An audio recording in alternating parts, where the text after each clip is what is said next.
I'm Shella Grace Timpot from M1A. Ngayon, yung gagawin naman natin is yung bed making, which is yung occupied and unoccupied. But now, yung gagawin kong una is yung unoccupied.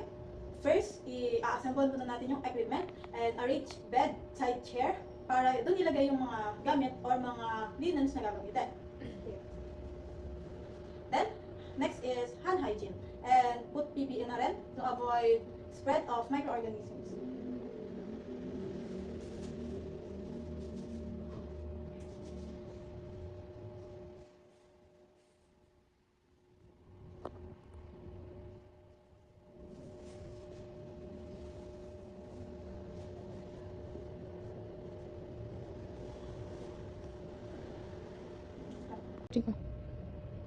Next, after mag-put ng PPE, is i-adjust na yung bed into working height position.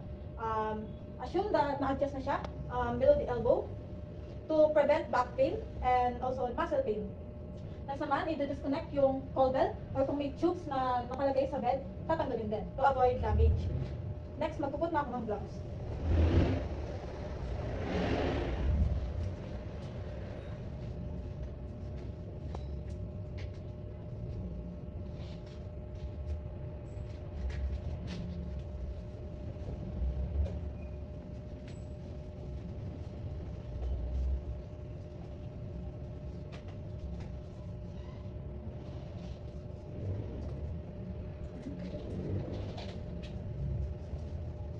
Putting gloves help to prevent cross-contamination.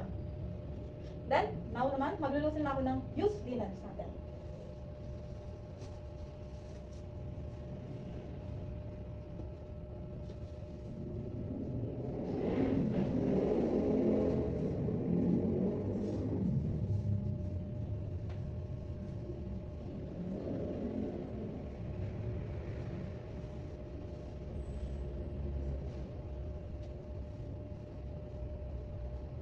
Fold reusable linens such as sheet and blankets.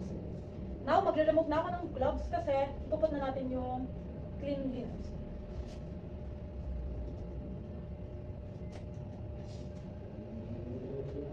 Next, ilalagay ko yung mga clean linens sa chair. So, as you can see, nasa chair na sila. Then, isa-sanitize ko ulit yung hands ko. Then, maglalagay ulit ako ng gloves.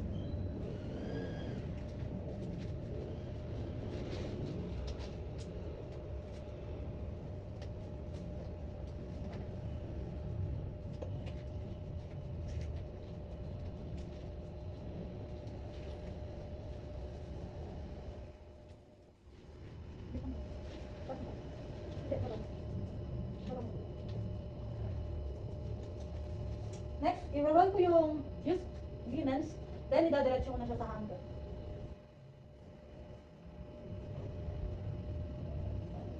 Diretso na siya sa hanger. Then, ilalagay ko na yung bottom sheet na panibago.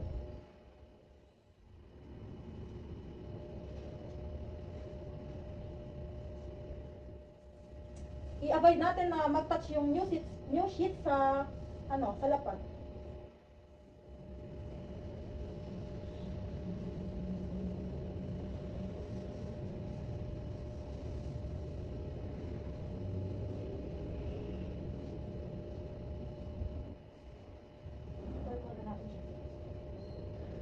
Then next, the waterproof pad.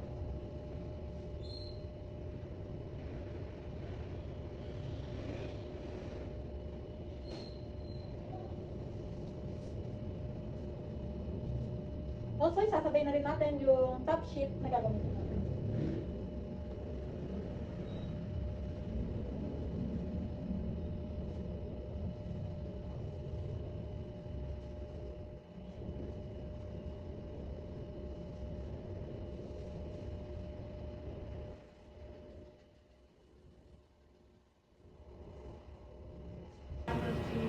Dahil ako storage yung isang gadget, itotalin natin siya sa isa pang gadget. So now, maglalagay na tayo ng pillowcase.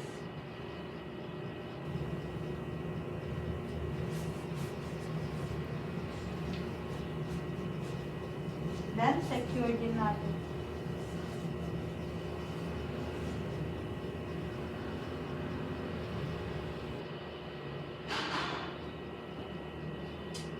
gagawin natin yung ginawa natin dito sa other side naman.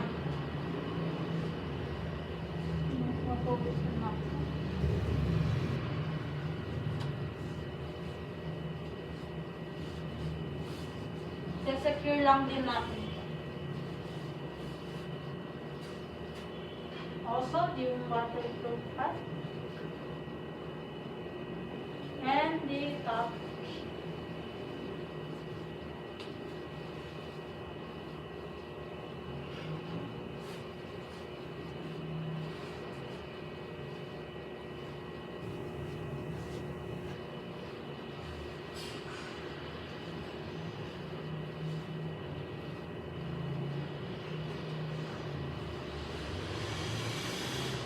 And kapag di ba siya gagamitin ni patient, yung pillow, ilalagay natin siya under the top sheet.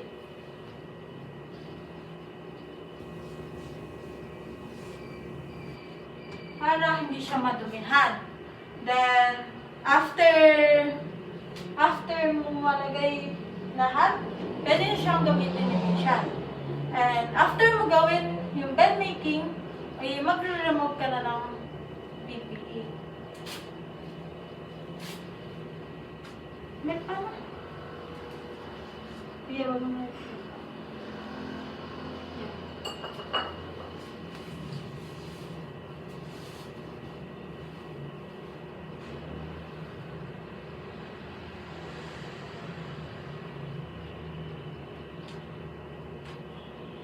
Then, itong PPE mo, diretso siya sa trash bin na color yellow. Next naman na gagawin natin sa bed making is yung occupied. Una, check mo yung patient's chart or yung limitations sa patient. Kung may part ka ng body na hindi dapat galawin or sensitive sa kanya. Or kung may fractured ba sa part na to or what. Next naman, i-assemble mo na yung equipment or linens. So, yung sa akin is nakalagay na siya sa clean chair. So, nandito na siya. Next naman is hand hygiene or NPPE. Dito, para ma-prevent yung pagkalat ng microorganisms and to avoid cross-contamination also. Okay, mag-wear na rin ako ng PPE. Punta na lang ako. Diyan ako.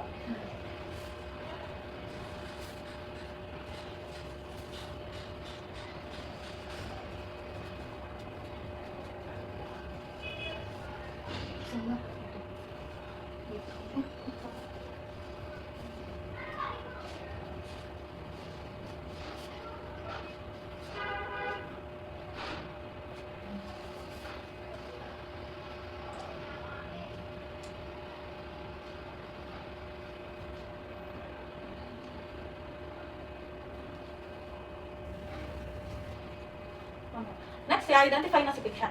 Good morning po, ma'am. I'm Shelly Grace Tipog, your assigned nurse for today's assessment. What's your name po? Apong kapatid. Birthday? September 20, 2007. Age? 18. Okay, ma'am. Double check ko lang po. Next naman, i-compose na yung curtain for privacy of the patient. Next, i-explain sa kanya yung gagawin para hindi siya ma-anxiety or para pagkatiwalaan ka to build a rapport. Okay, ma'am, yung gagawin ko ngayon is magpapalit po ako ng mga linens niyo po ng pagbago. Okay lang po ba yun, ma'am? Okay. Then, i-adjust mo na yung bed niya into working position, which is below the elbow. Assume na lang na na-adjust na natin yung bed. Ginagawa ito para ma-avoid yung back and muscle pain. Also, need natin i-lower yung side rails. Pero yung part na yon is need siya na nakaangat for safety ni patient. So, ilo-lower na natin yung side na pagtatrabahuhan na natin. Tapos, magpupot na ako ng gloves.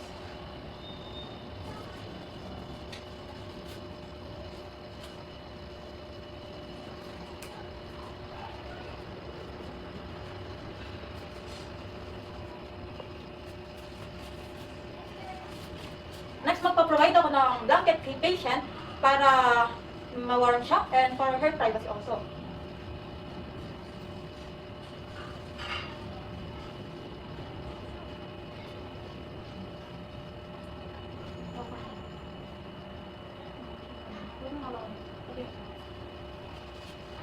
Then, i-remove ko yung blanket niya na ginagamit mo una.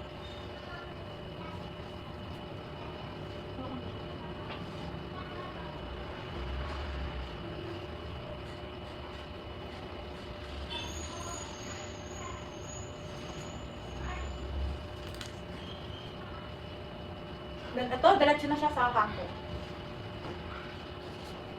Next, ipapaside ko na si patient para malusin ko na yung side na to na use din na. Back-side po kayo. Yung King's position ko. Then, hawak po kayo sa railing.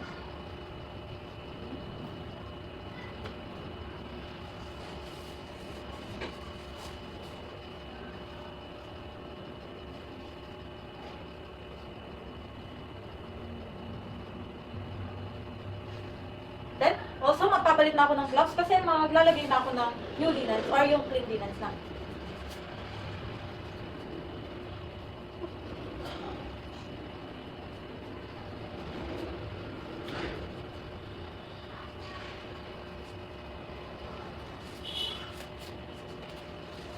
So, first, yung top sheet muna.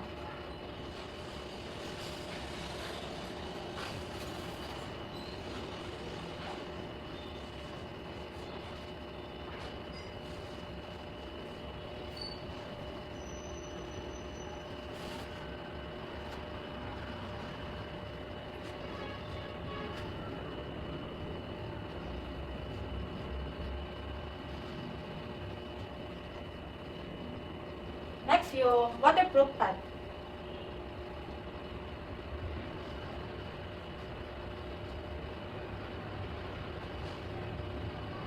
Then last, yung top cover.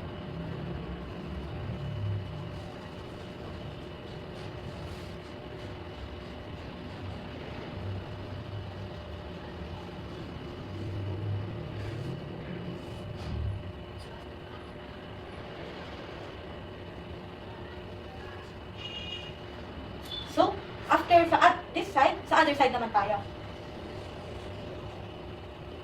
Ma'am, mag-roll po kayo sa kabilang side.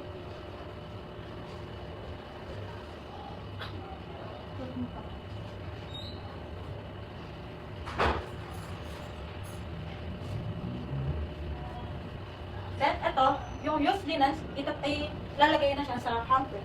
Then, again, magpapalit ulit ng gloves. Ay, ito ba? Hindi.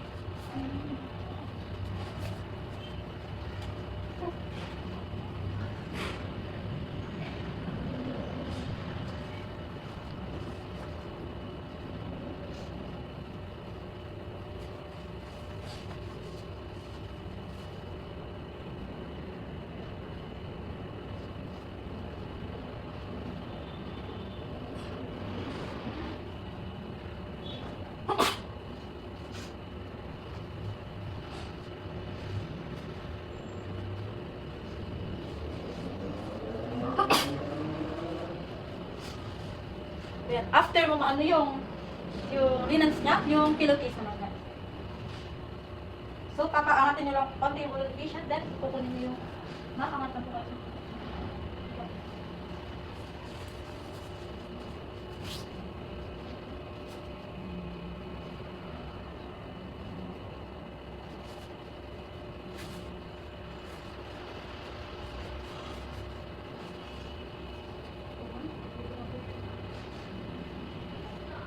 Then lastly, magkukumot na si patient or papalitan natin yung ng bago yung kumot niya.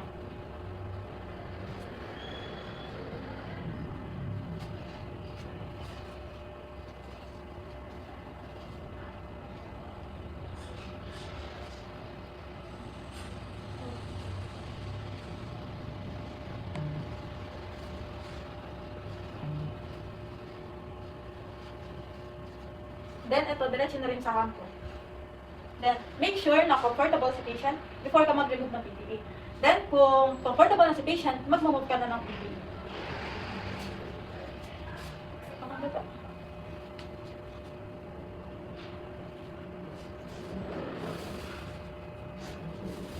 Then, ito, itatapon mo na sa yellow trash bin.